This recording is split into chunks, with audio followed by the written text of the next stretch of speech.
My favorite animal to hunt. Big, mature, dominant whitetail bucks. DBD, baby, dominant buck down. Bow hunting is super exciting, just up close and personal. Everything's got to be just right. This is what we're after. Big dominant bucks just like this. What a great, great buck. Our first buck harvest filming solo cam style, and what a rush it was. They are the smartest, most adaptable, big game animal in North America. Yes, give me a second.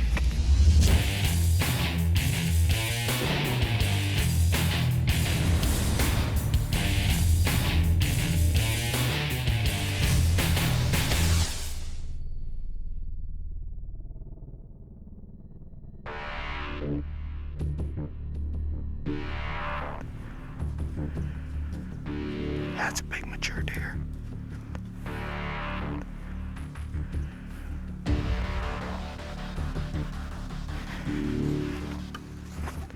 Beep. Beep.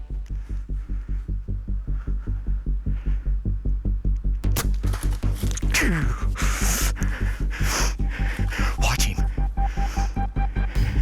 Watch him. He's gonna go down right there. Yes! Right there he is. Big, mature buck. But that's what I'm talking about. Look at the size of this deer. Adventure hunting. You know, what that means to me is it's a dream. It's what everybody dreams about.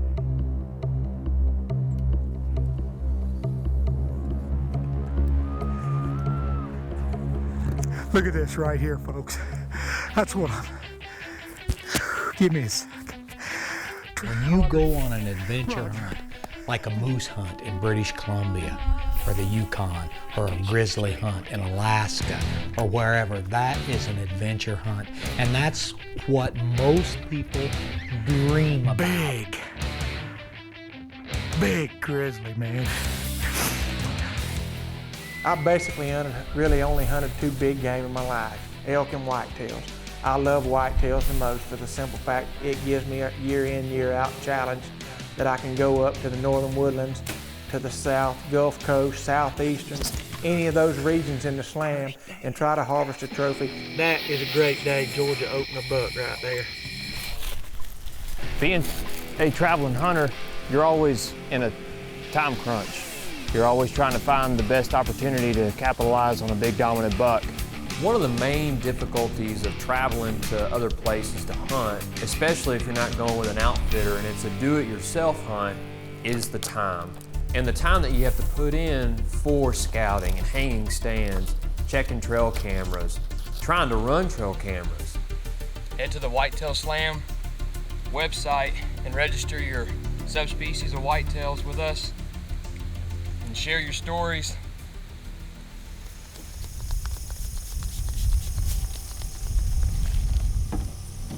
You know, through the fall, I spend a lot of time filming other people, so whenever I get the chance to hunt, I try to film myself, but I'm on usually a limited time frame.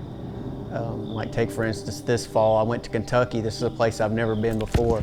So I had limited time to get it done, and I had to learn the property, had to find a mature buck because that's what I like to shoot. So when you're hunting these different areas that you're not familiar with and you're on a limited time frame, that can be a real challenge. Look at that buck, guys. My first velvet buck. I really right think here the in whitetail Kentucky. slam is cool. I have a whitetail slam. That means that I have 4 whitetail species from 4 different areas out of the 8. The whitetail slam is pretty much the ultimate challenge, and I believe that a lot of whitetail hunters all across North America are going to want to get their whitetail slam. Traveling out of state to hunt whitetails can be very challenging. And for the pros of dominant bucks, state hopping in pursuit of mature deer is leading to the goal of completing a whitetail slam. Before 2012, a whitetail slam didn't exist. because biologists couldn't decide on which of the 38 whitetail subspecies were worthy. However, renowned deer authorities Dr. James Kroll and Dr. Harry Jacobson, along with QDMA biologists Brian Murphy and Kip Adams, came together and agreed on 8 territories that would divide the continent into whitetail slam subgroups, basing the criteria on rut times, habitat differences, and geographic area. Hunters harvesting 1 buck from any 4 subgroups would earn a whitetail slam.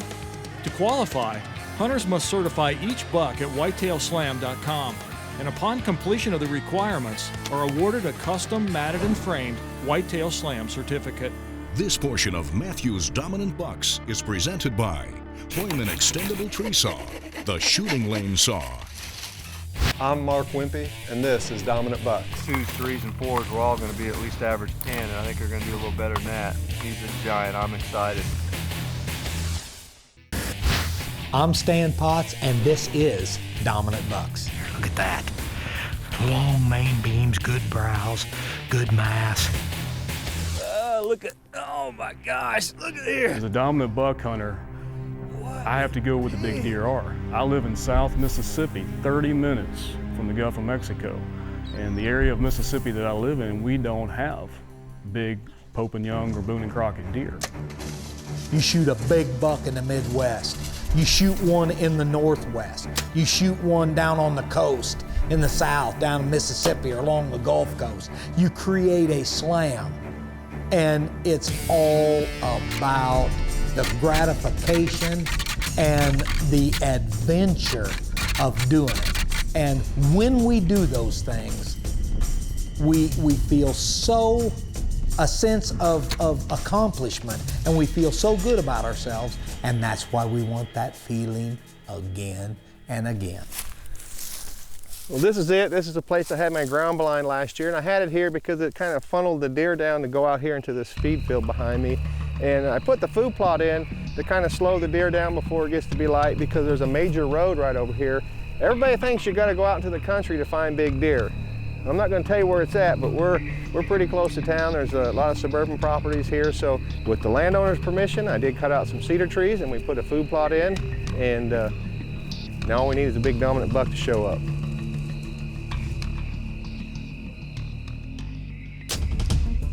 That's a 160-inch deer getting claw. He's pushing 160. Big 10 with a crab claw. What a beautiful, beautiful 10-pointer. To travel each year is, I think about it constantly, 24/7, 365 days out of the year. I'm thinking about getting back to the Midwest to hunt these giant whitetails and what I can do to put myself in front of them to get in a better position. What size deer do I have this year? You know, it's incredible. You talk about dominant bucks, there's 5 or 6 dominant bucks out there early season Wyoming. The Dakota region for whitetails is one of my favorite places. I've hunted South Dakota, I've hunted southeastern Montana, and northeastern Wyoming, which is the Dakota areas. I love that area because primarily it's the Black Hills, and for me it's been a lot of early season bow hunting, and it's hunting food sources, alfalfa fields, oat fields, and believe me, there is a tremendous number of deer out there. Whitetails galore. We're just trying to utilize this morning to get some good glassing in, and then get in later this morning and get some stand sound along the river here. We watched a bunch of real nice bucks last night. That's kind of the game plan as of right now, is get some sets ready for this afternoon and go from there. So definitely that typical western whitetail hunt that you dream of, and I'm on it, so couldn't be any happier.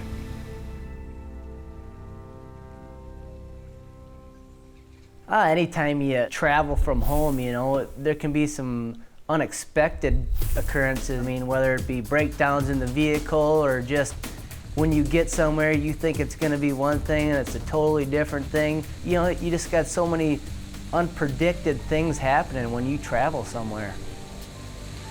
We got a couple tools and a real nice bucket.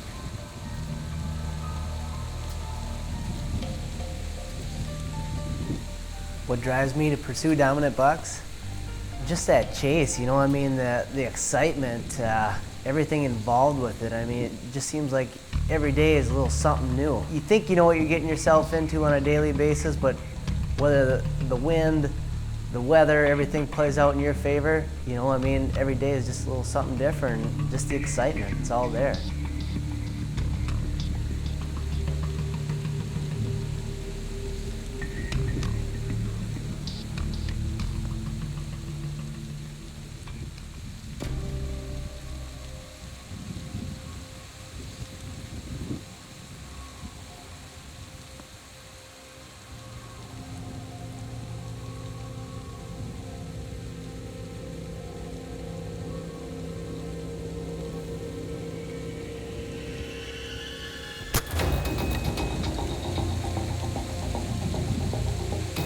We've been working our tails off trying to dial it in and put ourselves within bow range of one of these beautiful South Dakota whitetails, and persistence paid off this week. We've been watching these deer for the last 2 nights up on this butte up here, and picked ourselves one of the trees behind us, set up first time in, had 3 bucks cross the river with a couple other does, and the Matthews and the Muzzy combo did the trick again. Couldn't be any happier. Like I said, we've been busting our tails all week, putting our time in behind the glass, and scouting and being persistent with what we're doing, and persistence paid off this week. Coming up, Massachusetts buck hunter Corey D'Souza heads west to Kansas with his decoy, rattle bag, and grunt tube in tow when Matthews' Dominant Bucks returns. This portion of Matthews Dominant Bucks is presented by Polaris, hardest working, smoothest riding. This Dominant Bucks flashback is presented by Scout Look Weather's free mobile phone apps, enabling you to hunt smart. Watch as Arkansas buck hunter Barry Greenhall decoys a great buck into bow range during the 2012 Kansas Rut.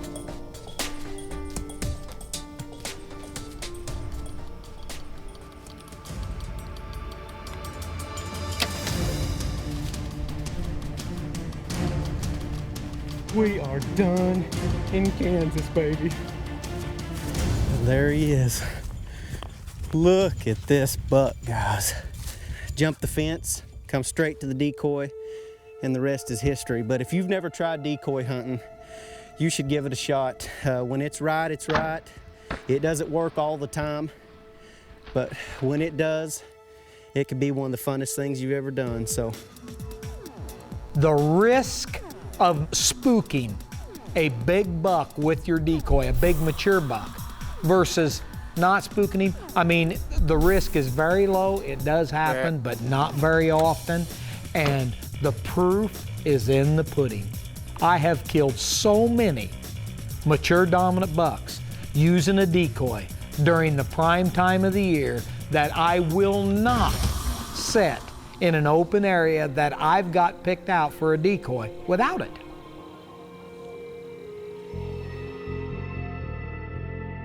Whitetail slam, I think, is one of the coolest concepts that's been come out in a long time.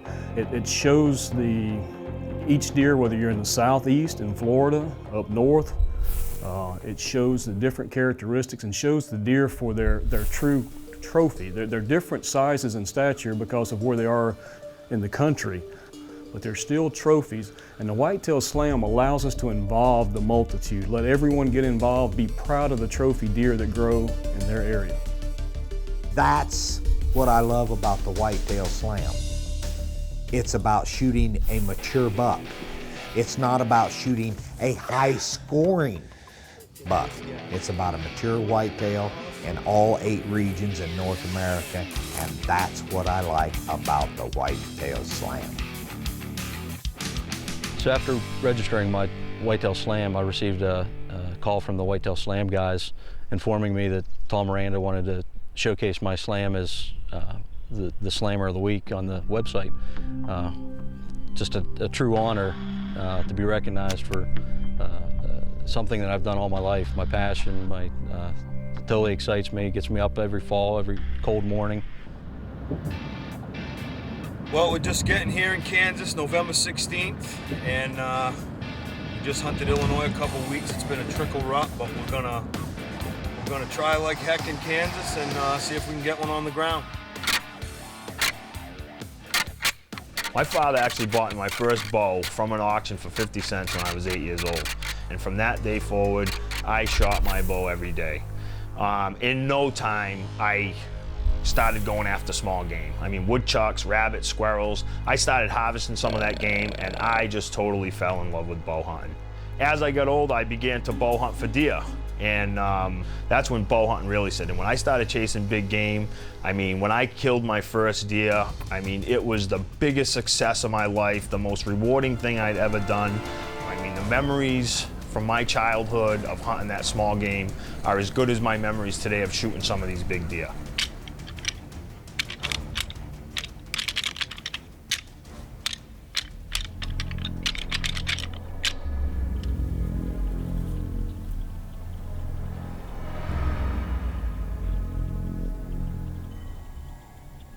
Coming up, dominant buck hunter Corey D'Souza rattles in a great Kansas buck when Matthews' Dominant Bucks returns.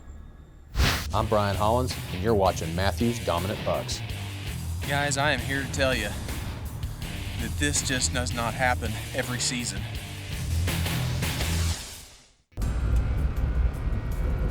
Well, we're here in Kansas and we're headed to our spot to hang some. Kansas is unbelievable hunting. I love to hunt Kansas around the week of Thanksgiving. That's when the rut is just rocking down there, and you've got sparse cover, creek bottoms and stuff through big open grass prairie lands, and that's the time of year when these big giant whitetails are starting to have trouble finding a hot doe, and they're cruising everywhere. I love it. Big Kansas whitetail right here.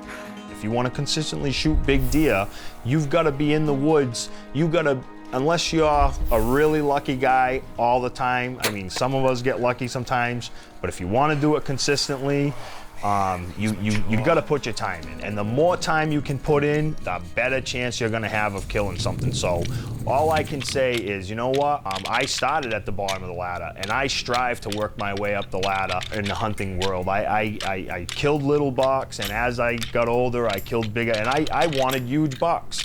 And I figured out a way to do it. So, you know what? If I can do it, you can too.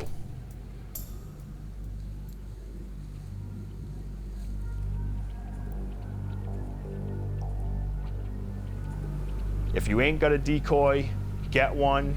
Get where you can put it where deer can see it from far away, and you're about to have the experience of your life when you have a buck that comes and he's ears back and his hair's standing up and he's totally concentrated on that decoy. I mean, there's nothing more exciting than harvesting a buck on a decoy. I mean, you gotta try it if you haven't done it.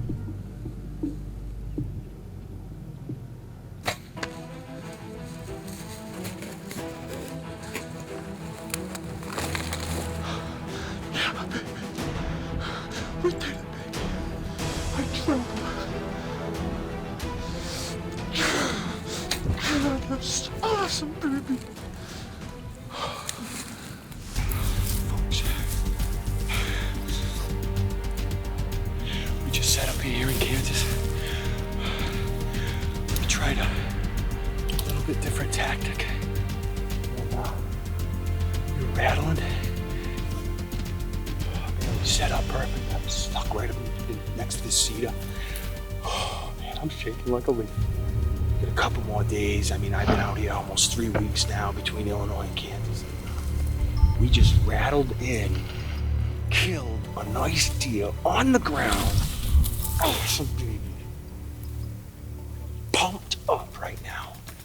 Oh, yeah. That was awesome.